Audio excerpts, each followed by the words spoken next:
دی صحابیاتو کی یو ښځه تیره شوې ده حضرت عاتکه رضی الله تعالی عنها. دا یو لوی عظیمه ښځه تیره شوې ده او ډېره حافظه عالمه او شاعره هم وه. داسې د زندگی تیره کړې ده. خو د دې به چې چا سره واده وشو هغه خاوند به اکثر شهید کېدو. اوله نکاح دې کړې وه عبدالله ابن ابي بکر صدیق. د ابوبکر صدیق رضی الله تعالی عنہ زوی سره نکاح کړې وه. نو هغه په جنگ طائف کې چې کوم دی شهید شو. بیا چې کله د دې عدت پوره شو نو دې د حضرت عمر رضی الله تعالی عنہ یو ورور زید رضی الله تعالی عنہ هغې سره نکاح وکړه حضرت زید سره. هغه هم په جنگ یمامه کې شهید شو. او بیا درېمه نکاح د حضرت عمر فاروق رضی الله تعالی عنہ سره وکړله د عدت نه بعد. نو تاسو ته پته ده حضرت عمر رضی الله تعالی عنہ هم شهید شوی دی. نو درېم خاوند هم شهید شو. بیا ورسره د هغې نه بعد حضرت زبیر ابن العوام رضی الله تعالی عنہ نکاح وکړه. دا د نبي علیه السلام سانډو دی. د ابوبکر صدیق رضی الله تعالی عنہ یو لور هم په ده باندې واده وه. نو دې اعتبار سره د نبي علیه السلام سانډو کېږي حضرت زبیر. نو دې سره یې نکاح وکړه. هغه هم په یو معرکه کې په یو جنگ کې شهید شو. بیا د هغې نه بعد حضرت حسین رضی الله تعالی عنہ دې سره نکاح وکړه. نو هغه هم تاسو ته پته ده په کربلا کې شهید شو.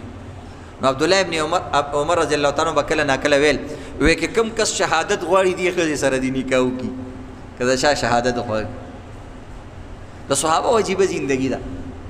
لکه هغه به دا د ترغیب په طور ویل، مونږ خو د خندا په طور باندې دا مسله واغسته. هغې به د ترغیب په طور ویل چې دا ښځه دومره مبارکه ښځه ده چې کوم سړی شهادت غواړي دې ښځې سره دې نکاح وکړي. مونږ خو د دې نه یریږو د داسې ښځې نه چې د یو ښځې یو خاوند مړ شي څوک سره نکاح نه کوي. یار یو خو یې چپه کړی دی داسې نه چې اوس ماله چېرته خپې اګرې ته کي. زمونږ خلک یریږي. د صحابو د زندګۍ ته حیران شي، د صحابو د شجاعت او بهادرۍ ته حیران شي. خو ورته پته ده چې کوم سړی څلور پنځه لوی لوی صحابو دې سره نکاح وکړه مړه شو، بیا هم هر صحابي د دې ښځې سره نکاح کولو ته تیار دی. دې کې یو سبق دی زمونږ دپاره، خصوصا زمونږ د پښتنو د معاشرې دپاره. موږ کې دا ناسور دی چې یو ځل د یو جنۍ خاوند مړ شي بس د هغې زندګي ټوله تباه شو. بعض خلک په یو مرګ باندې د زندګۍ د پریشانۍ نه خلاص شي، دا حقیقي مرګ چې کوم دی راشي او سترګې پټې شي او تورو خاورو له ورشي او د دنیا د غمونو نه خلاص شي. خو بعض کسان داسې وي روزانه هغه د پریشانیو په مرګونو باندې مري او روزانه هغې له مرګ په نوي چهره کې او په نوي مخ سره مخامخ کېږي. لکه هغه جینکیانې او هغه ښځې چې د چا خاوند مړي او که دوه خاوندان یې مړه شو بس په هغې باندې خو پوره ټاپه د سپیرې ولګولی شي چې دا خو چاپ شوې سپیره ده او بیا هغې سره څوک نکاح نه کوي. دا زندګي د عزتمندو زموږ د ښځو. حالانکه تاسو ټولو ته پته ده چې مرګ په نیټه باندې راځي.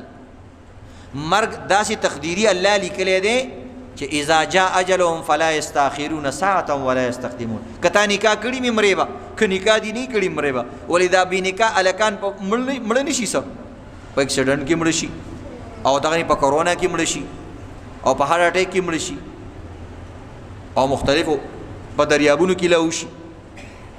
واده سره مرګ نه دی لیکلی او فلانۍ سره تا نکاح وکړه نو ته به مرې. نو دا عزتمندو دا ټول هغه د جاهلیت خبرې دي او دا ټول د دین نه ناواقفیت دی او دا ټول د بزدلۍ خبرې دي.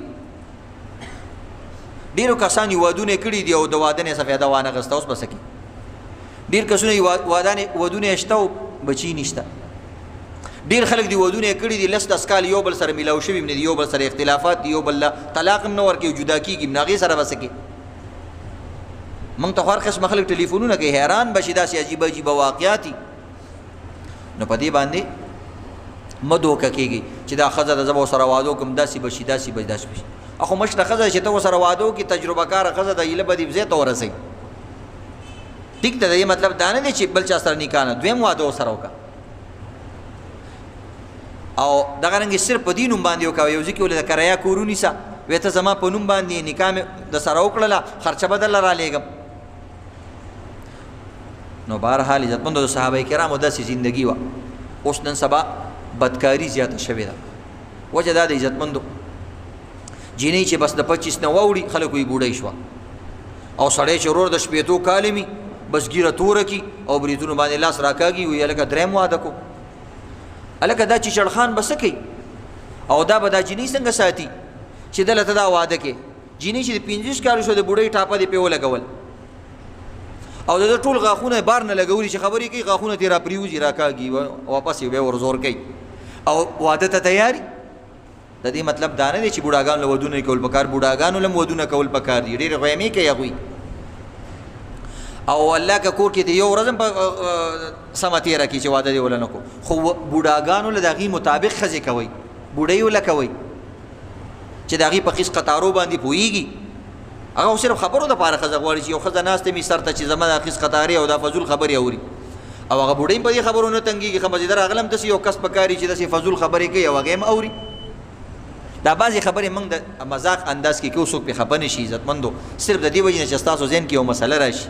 موږ خپله هم بوډاګان یو او زموږ په ګیره کې هم سپین لګېدلي دي او ټول په دغه لاره ور روان یو. بعضې ځوانان دي، دا اوسني ځوانان چې کوم دي دا د بوډاګانو نه کمزوري دي. ګورئ دا صحیح خبره ده تکو، تاسو لاړ شئ دغه کې سکندرپوره کې بازار دی او په دې کې د حکیمان دوایي خرڅوي او د باډي بلډرانو تصویران یې پې ورکړي، دا غټ غټ ټولو ته ځوانان ولاړي، یو بوډا هم پکې صحیح نه کړي. ځکه دې ځوانانو غلطه زندګي تېره کړې ده.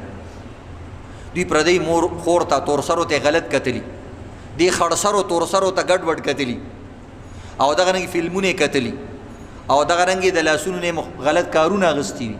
بس بیا چې کله واده شي نو دلته ډاکټر صاحب ناست دی تپوس وکړه، اکثره نوجوانان راشي او دا حکیمانو غر کړه. یو حکیم وایي ما یو کس له په 1.5 لک روپۍ باندې نسخه جوړه کړه، 1.5 لک روپۍ باندې، او دې سره به داسې شي او دې سره به غټ شي، دې سره به وړوکی شي او دا فلانې به شي او ډنګرې به شي، قیسې قیسې ورته کوي. 1.5 لک روپۍ ورکوي بیا په دغه باندې په نسخو باندې. نو نکاح عام کوي عزتمندو، دا خواري خولې نیولي بعضې هلکانو غریبانان، مونږ چې داسې دا خبرې کوو داسې خوږې خوږې اوبه د هغوی په خولې کې راځي او پلاران یې ناست او دا خبره د هغوی په غوږونو نه لګي او هغوی تباه شي، بیا وروسته خیرې کوي. زما پلار دې خدای غر کړي وعدې راله وکړل اوس او اوس خو زه د کار نیمه، یا الله زما پلار په قبر کې مرا کاږي، نو قبر کې پروت دی د دغه کوي بد دعاګانې کوي. نو دې وجې نه عزتمندو داسې کوي چې په ټیم باندې ودونه کوئ.